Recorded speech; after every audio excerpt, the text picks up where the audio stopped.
Bienvenue, je suis Arnaud Assoba. Je partage des contenus chrétiens et des paroles bibliques pour nourrir ta foi et puis fortifier ta journée. Alors, dans ce numéro, nous allons parler de la blessure de l'abandon.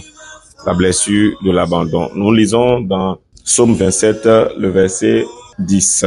Psaume 27, verset 10 qui dit ceci. Car mon père et ma mère m'abandonnent, mais l'Éternel me recueillera. Waouh! Mon père et ma mère m'abandonnent, mais l'Éternel me recueillera. Vous savez, l'abandon crée un sentiment de solitude et d'insécurité. Lorsque tu te sens abandonné, je ne sais pas si tu l'as déjà vécu une fois, mais tu as cette impression que tu vis dans une insécurité, dans une solitude totale.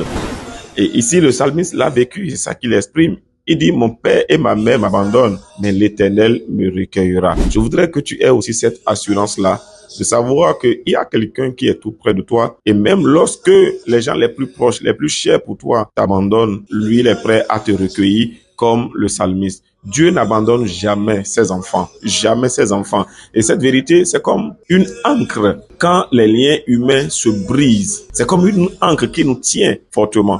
J'espère que vous connaissez quand on parle de l'ancre qui tient souvent les bateaux. C'est comme cette ancre-là. Tu n'es jamais seul, même dans la nuit la plus sombre. Tu n'es jamais seul. Et il faut que tu aies cette assurance-là quand tu es enfant de Dieu. Même si tout t'abandonne, même si tout te lâche, même si tes finances te lâchent, même si ta santé t'abandonne, même si ton père, ta maman, tes amis te lâchent, même si ta communauté te lâche, Dieu est là. Même dans la nuit la plus sombre, il est là et il peut te relever.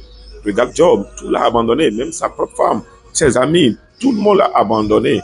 Mais Dieu l'a relevé. Il a dit, je sais que mon Rédempteur est vivant et il se lèvera en dernier pour moi. Il se lèvera. Dieu est souvent celui qui vient lorsque tout espoir est perdu. Lorsqu'on sent qu'on n'a plus de béquilles, il vient et puis il relève. Il est le Dieu qui relève de la cendre. C'était Arnaud Assoba. Merci de t'abonner, de liker, de partager aussi, de laisser un petit commentaire également. Si tu me suis depuis YouTube, d'activer la cloche de notification pour ne pas rater les prochaines éditions, les prochains numéros bien sûr. Sois béni.